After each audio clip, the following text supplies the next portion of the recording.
Welcome to the Literary Batman. My name is Victor, and I like Batman a lot. I've been collecting Batman stories for the past 15 years, and now I want to share them with you. Our story today is Batman Venom. So let's go to our bat shelf and see if we can find it.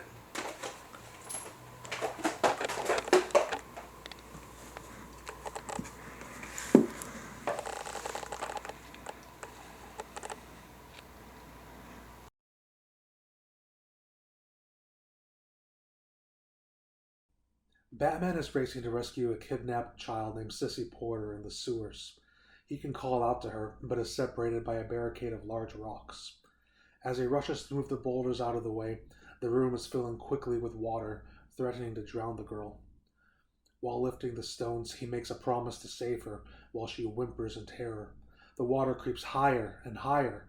Batman reaches a stone that he cannot lift, and the water covers the girl's head. He plunges down to get more leverage, but it's too late.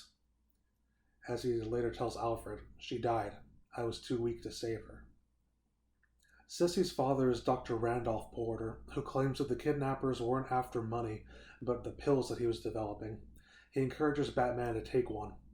Despite looking at it for a full minute, Batman tosses the pill back. After a thwarted assassination attempt and escape of the suspects, Batman really sees how ineffective he is without more strength.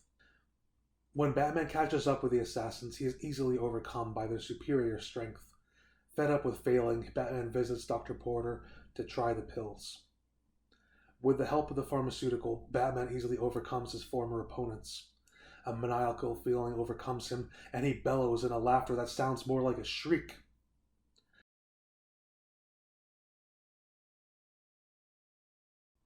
Bruce Wayne is taken to wearing a trench coat and hat to mercilessly beat down members of the underworld. He argues with Alfred about whether or not his preemptive strikes are justified. After Alfred shames him for abandoning his uniform, Batman suits up again and goes to restock on his pills. While at Dr. Porter's office, Batman is introduced to General Slaycroft, who needs help with a matter of national security. Dr. Porter gives Batman a few pills and lets him loose on the underground again. Dr. Porter gives Batman a few pills and lets him loose on the underworld again. You're good. When he returns later in the week, Batman kicks down the door and demands his pills. Dr. Porter and General Slaycroft offer a chance to earn them. He only has to kill the man impeding their research, Jim Gordon. Batman confronts Gordon and comes clean about his mission. He implores Gordon to arrest Porter and Slaycroft in the morning if he is unsuccessful in subduing them. He returns to Porter's office and gains the upper hand against the men, but they quickly escape after Porter drops a bag of pills and Batman goes after the pills instead of his mark. Realizing the hold the pills have on him, Batman leaves them in the dirt, disgusted with himself, and he implores Alfred to lock him in the Batcave for a month. As Batman gets clean alone in the Batcave, the escaped Slaycroft and Porter experiment on Slaycroft's son to turn him into a superhuman. After a month, Alfred opens the Batcave entrance and a solitary figure ascends the steps. Batman has clearly seen better days. His costume is tattered and hangs over his gaunt frame. He has a full beard and his hair is very long. On the upside, he has kicked his pill habit. He is free. Batman and Alfred go after the Doctor in general, but Batman is subdued by Slaycroft's superpowered son. He is placed in a death trap not unlike the one that started this story. The room he is in is slowly filling with water, and he has to use a heightened amount of strength to open the door.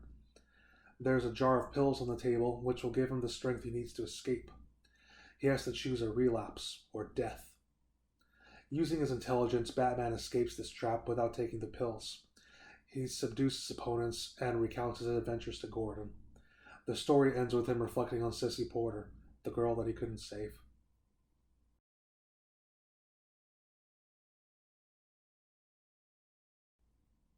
Batman Venom was written by Denny O'Neil, drawn by Russell Braun, and inked by Jose Luis Garcia-Lopez, and colored by Steve Olive.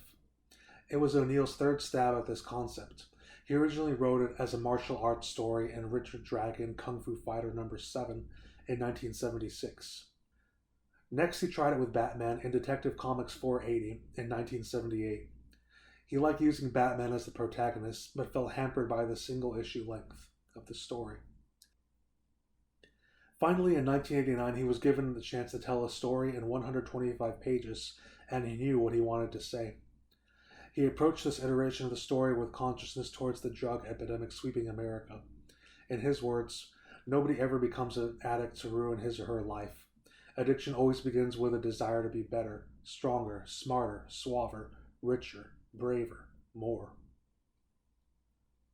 Something of note is that the pills Batman is offered throughout the story are never named. The story is called Venom, but the pills are a generic strength enhancement drug. The substance that Dr. Porter creates is only referred to as Venom when it's used by Bane, the primary antagonist in Nightfall. In this story, we see Batman as a detective. In his pursuit of criminals at the beginning of the story, he relies on evidence at the crime scene backed up by microscopic data that he uses to find his perpetrators. The failure of Batman to save Sissy Porter causes him to become very vulnerable. He questions his methods and his effectiveness with Alfred. In particular, he notes that all the cleverness and detective skills he has means nothing in the face of a brute strength challenge. He remarks that egotistically he didn't expect to ever fail, to which Alfred rightfully admonishes him. It's easy to see how someone who was so racked by depression could be influenced by the promise of a strength enhancement pill. Venom presents a Batman that enjoys hurting criminals. It may be the influence of the drug in his system, but he gleefully laughs and jokes about breaking the bones of his victims. Within the context of the story, it seems like the drug is doing the talking. Looking at the evolution of Batman as a character, however, this behavior is par for the course for a story written in the 80s. In a fun anachronism, Batman uses the phone booth to contact Alfred instead of a personal phone in the Batmobile, or some kind of cell phone or communicator. This is a great story that sets up classic stories in the 90s. I give it 4 cows. Well, thank you for listening, and if you like what you heard, please feel free to like and subscribe. And don't forget, I am Batman, you are Batman, we are Batman.